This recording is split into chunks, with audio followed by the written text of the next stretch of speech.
I hadn't expected a spaceship to ruin my peaceful afternoon.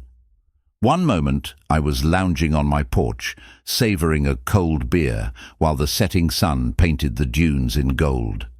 The next, a fireball tore across the sky, crashing into the sand with an impact that rattled my cabin like a thunderclap from an angry god. A thick cloud of dust rolled through my yard, stinging my eyes and coating my throat. "Well," I muttered, tipping my beer back. "That's new." Curiosity, maybe mixed with a bit of reckless stupidity, got me moving. I grabbed my jacket and made my way toward the crash site, my boots slipping in the shifting sand. As the smoke cleared, I took in the wreckage, a sleek silver hull half buried in the dunes, still hissing with steam. Then, from the twisted metal, she emerged, tall, commanding and clad in armor that looked more like high-tech battle lingerie than a flight suit. She moved with the kind of confidence that said she belonged anywhere she set foot. Iridescent panels on her suit caught the sunlight, reflecting it in a mesmerizing shimmer, while her violet skin gleamed beneath the polished plates. But it was her eyes that held me, golden, sharp, and glaring at me like I was an insect she was debating whether to crush. I gave her my best friendly Earth guy grin. "Rough landing?" She exhaled, long and suffering, as if I were already exhausting her. "This planet's gravity calibration is abysmal." "Yeah, gravity does that," I said, crossing my arms. "You okay, or should I call AAA? Not sure they cover extraterrestrial crashes, but I could ask." She rolled her eyes but winced as she shifted her stance. That's when I noticed the slight stagger, the way she clutched her side. "You're hurt," I observed. "I am fine," she snapped. Then promptly she collapsed. I caught her before she hit the sand, her weight unexpectedly solid in my arms. Up close, she smelled faintly electric, like ozone after a lightning strike. Her armor was cool against my skin, smooth and disturbingly form-fitting. Someone had designed this with more than function in mind. "Fine, huh?" I smirked, adjusting her weight. "I gotta say, sweetheart, you're not exactly selling it." Her fingers curled against my chest, as if debating whether to strangle me.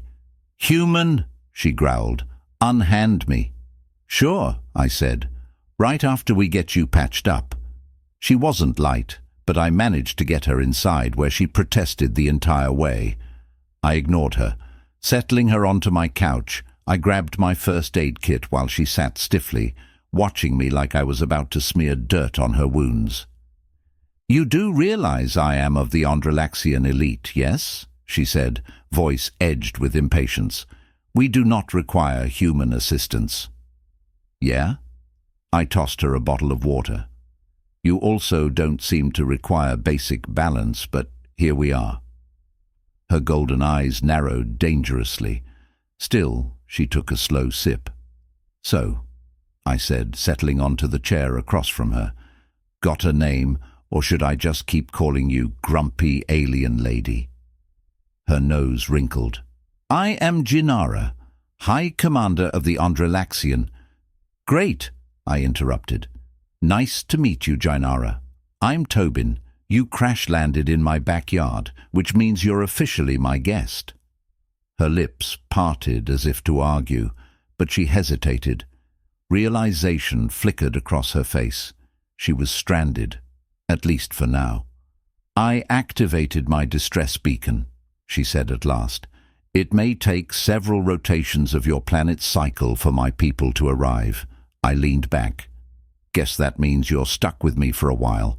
I grinned. "Try not to look too excited." Jinara exhaled sharply, pinching the bridge of her nose. Then, as if suddenly remembering who she was, she straightened and fixed me with a look sharp enough to melt steel. "Listen, human, I have no intention of fraternizing with your kind, and for the record, no human male could ever satisfy an Andrelaxian woman." I blinked. That's a weirdly specific thing to bring up in casual conversation. She folded her arms. Your species is physically inferior. You lack the strength, stamina, and skill necessary to meet our needs. Now, if she'd just stopped at calling me weak, I might have let it slide. But questioning my skills... Oh, now this was personal. I leaned in, smirking. Sweetheart, I could satisfy you any time you want. Just say the word, and I'll show you how humans make love. Jinara scoffed, but something flickered across her expression. Surprise, maybe, or curiosity. You think highly of yourself, she said. Comes with the territory. I winked. She huffed. This conversation is beneath me. And yet, here you are, still having it.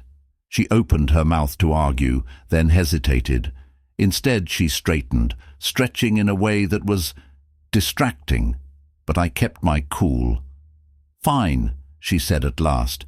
If you believe yourself capable of meeting Andrelaxian standards, then I propose a test.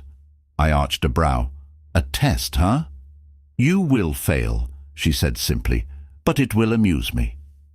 Oh, now this was getting interesting. I grinned. Bring it on, gorgeous. Let's see what you've got. Jinara studied me with sharp, assessing eyes, arms crossed as if she were evaluating some inferior specimen. You claim to possess skills suitable for an Andrelaxian woman, she said, tilting her head just enough that her crimson hair shimmered beneath the dim cabin lights. Very well, human. We shall test this theory. I leaned against the counter, amused. You know, most women just go on a date first. She raised a brow. Dates are an inefficient human ritual and unnecessary. Guess romance isn't big in Andrelaxian culture. Her expression darkened slightly. We do not require such delays. I chuckled, pushing off the counter. All right then, Commander. What's this grand test of yours? She stepped closer, radiating confidence. Strength, endurance, and reflexes are key factors in determining compatibility.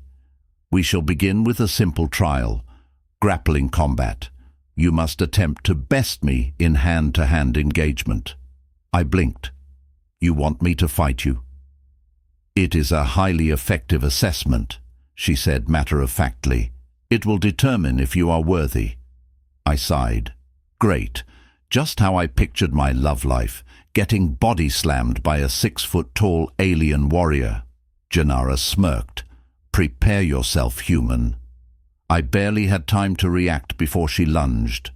One moment, she stood like a violet marble statue, carved with precision.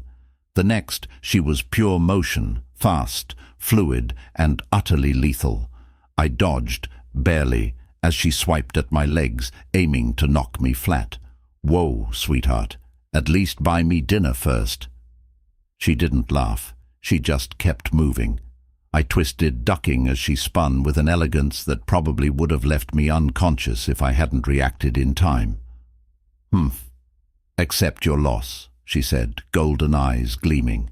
It is inevitable. Adrenaline surged. I grinned. Not yet, gorgeous. I wasn't stupid enough to think I could overpower her. She was a warrior, faster, stronger, and built for combat. But she was also overconfident, expecting an easy victory, which meant I had an opening. I waited, tracking her movements. The moment she lunged again, I pivoted, using her momentum against her. My arm wrapped around her waist. Thud. Jinara landed hard on my couch, sprawled beneath me. I hovered over her, hands braced on either side of her, her armor cool against my skin. Her golden eyes widened, not with anger, but something else. For the first time, she looked stunned. I smirked. You were saying? Jinara's golden eyes narrowed. You are more capable than anticipated. That's one way to say, impressed, sweetheart. She scowled. Do not overestimate yourself, human. But she didn't push me off, and she definitely noticed the way our bodies were pressed together. Jinara didn't like losing.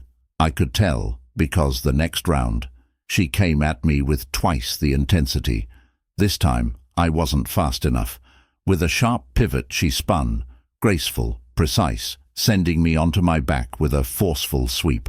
My head hit the couch cushion, and suddenly I was the one pinned.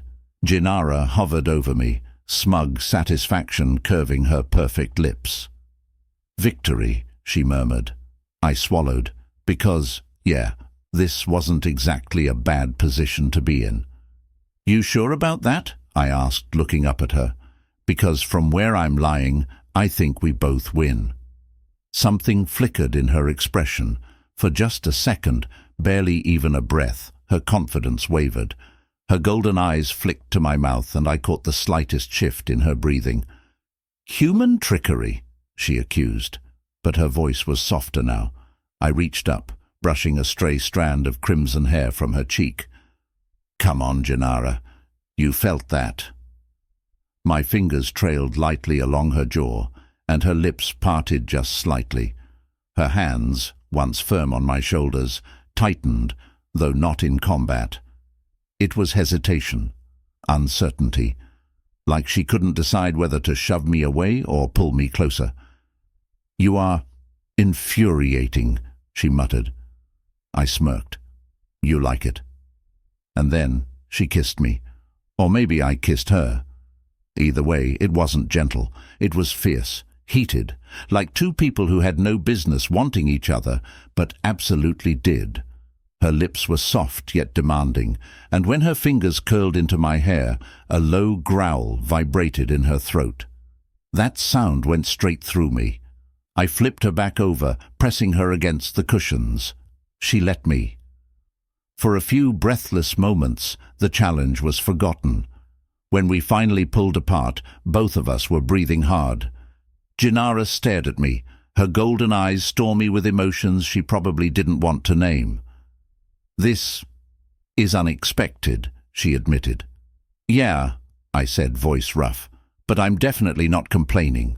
She swallowed, but then, just like that, her usual arrogant smirk returned.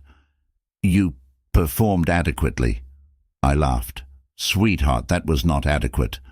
That was me proving you wrong.